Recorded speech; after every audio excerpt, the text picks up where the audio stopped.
Well, let me say it like this. We have a wonderful team of people at the system administration. We have a wonderful team of people at the Health Sciences Center, and I'm talking about the people that work directly with me. And that's the only way that it's possible. As far as the day goes, and my day is probably not much different than most of the folks that are in administration. Get up early, go work out, do my thing, get up here, and then the day is going to be whatever it's going to be. So there's a schedule that you always set out to start with, but invariably things pop up here and there. But it's all good stuff. It's all good stuff. So it's been a lot of fun.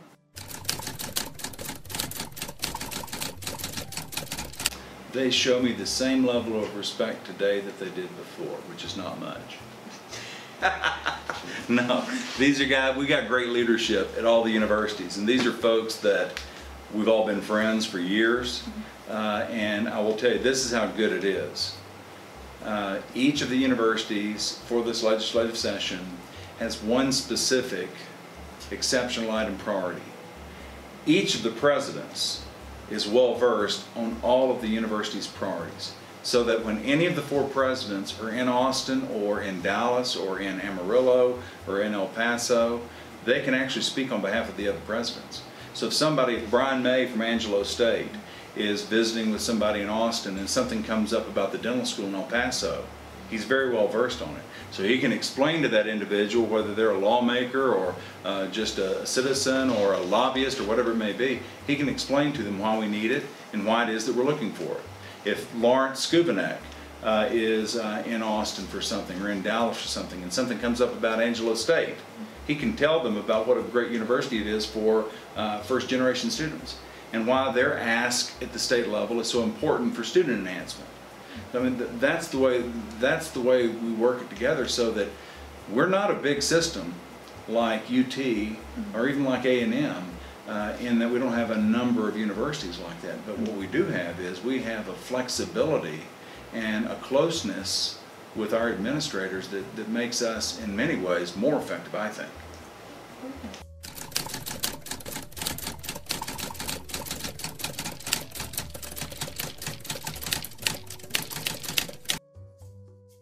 Well, you never know what's going to happen. Here's the thing. If you look, and I'll talk specifically then, I'll break it down this way.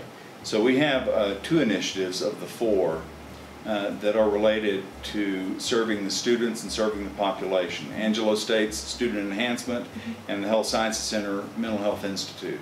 Those are really primarily service institute or service asks.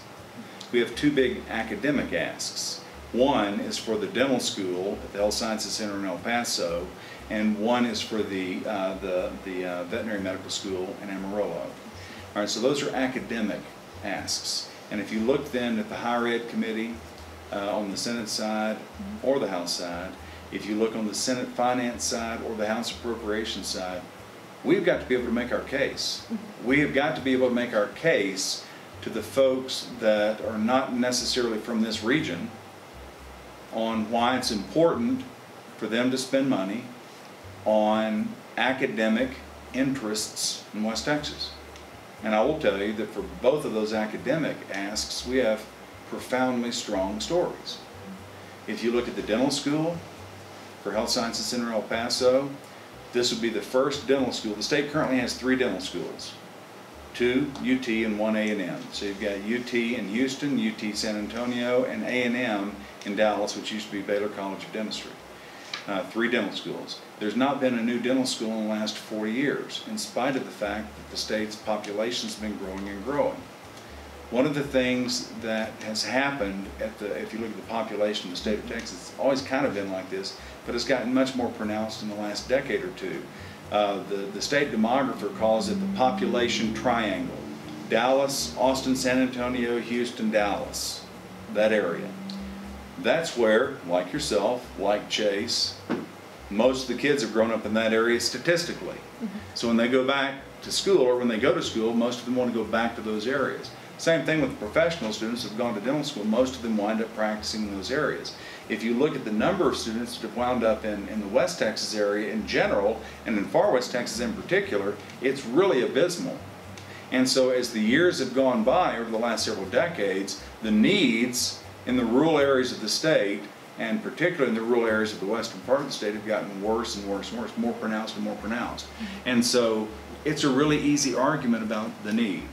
By the same token, if you look at the vet school ask for Texas Tech University, it's exactly the same story. You have a need that has been documented and has been discussed by the legislature since at least 1971. In 1971, the Texas Higher Education Coordinating Board actually voted 5-4 for Tech to get a vet school. Why? Because there was this growing need of large animal veterinarians and rural veterinarians that was going unaddressed. That's 1971. You had follow-up coordinating board reports in 1995, in 2002, in 2007, or 2006, 2009, 2016. And the only thing that is different is that we're now 50 years later and the problem is much worse than it was. And so the need is profound for both of these academic asks. What is also important, and this is exquisitely important during a session, these communities have stepped up like few communities do.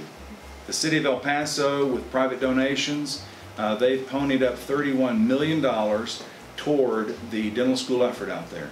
And the reason you do that is you're trying to lower the bar for the state's investment. So it tells the state, we've got skin in the game, this is enough of an issue for us, this is enough of an initiative for us that we're putting up our own money.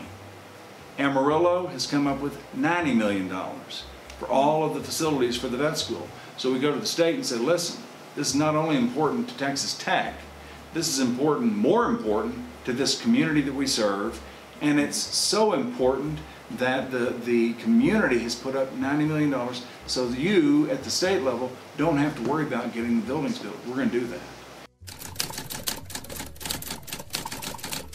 You better believe it. If you look at this, we just got our designation again this year at the Health Sciences Center as a military-friendly university. Texas Tech has maintained a designation as a military-friendly university. So has Angelo State, so has HSC El Paso. West Texas, I shouldn't say that, Texas in general is heavy about the military.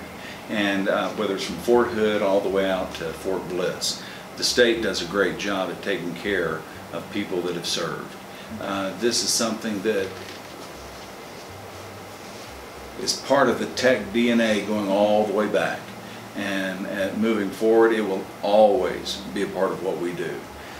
We try to make sure that folks that have served are given not only the right kind of recognition they need, which most everybody wants to do in general around the country, but also they're given the right type of support they need. Now that's going to bring me to one thing that I think is important for everybody to understand. When you talk about the Hazelwood Act, all right, so if you look at people that have served in the military and their legacy, their family members, there are a lot of really good benefits at the university level for them.